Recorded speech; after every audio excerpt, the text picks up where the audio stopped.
Beth started when she was 7, so she's been going for quite a long time, and obviously there was a lot of journeys in the car and sort of making sure she got her homework done and sort of making sure she got to competitions. And at one point we were sort of driving her everywhere, and then when she got to about 12 or 13 we realised that she was actually driving us sort of because she wanted to do it so much. And it's little steps all the time. You never think that your child's going to be an Olympian. It sort of comes upon you, and then suddenly you're in this middle of this enormous thing, London 2012, which is just going to be fantastic. For her, she doesn't talk about it an awful lot. It's another competition. She's trying to keep it like that and keep it low key. So we're not allowed to talk about the Olympics a lot. Obviously we're getting terribly excited, but she doesn't like to talk about it. She just goes through her preparation, and there's a lot of hard work to go still. You know, she's training 6 days a week, 6 hours a day. So she knows there's a lot, and there's the European Championships before the Olympics, so it's one step at a time.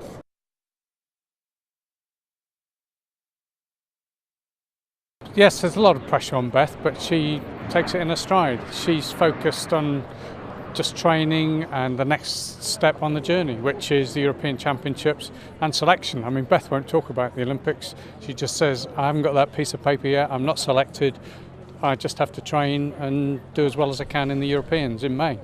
I think the key legacy is inspiring youngsters to join the sport.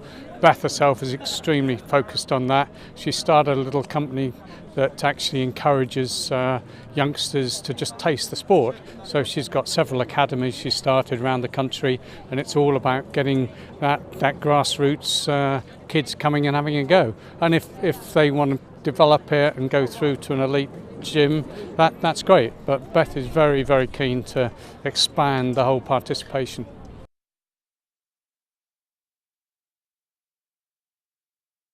I think, really, I mean, you just back your children, whatever they want to do. We've done the same for all three. We've not singled Becky out, it's just that Becky's had the better results, that's all. So you do it as a parent quite naturally. If you see them putting the dedication into something and loving something as much as she does, you do it. You just help as a family.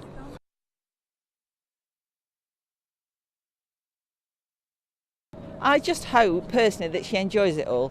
I mean, as you say, yeah, the eyes of the world are going to be on London. They're going to be on everything about London because it's an Olympic Games. It's a massive event. It's the biggest sporting occasion on the planet. It's here in London in a few months' time. It's going to be amazing for all the athletes. I think all I want Becky to do is just enjoy the whole process. And if she can come away with any medals, fantastic.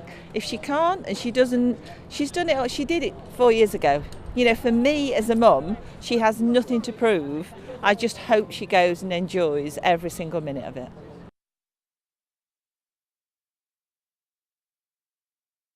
Well, I think when you've got a child that is obviously enjoying something, you just, as a parent, you do whatever it takes to keep them going, whether it's early mornings, it's late nights, it's travelling across the countryside, it's towing caravans and boats and you know, rescue. I had to go down to Eton once to get his boat. He was in Nottingham at the time, and he rang me up and said, Mum, I'm in Nottingham ready to race and I haven't got my boat, could you get it for me? But that's the sort of thing you end up doing. It's having the vision from an early age, knowing where they want to go, knowing what they want to achieve.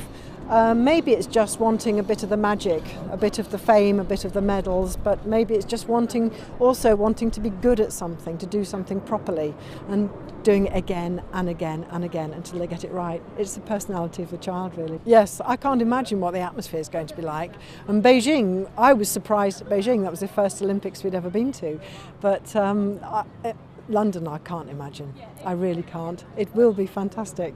I'm looking forward to the euphoria, the excitement, because the stands will be full, so I understand. There'll be an awful lot of British people there. So, yeah, and I'm looking forward to hearing the national anthem being played time and time again.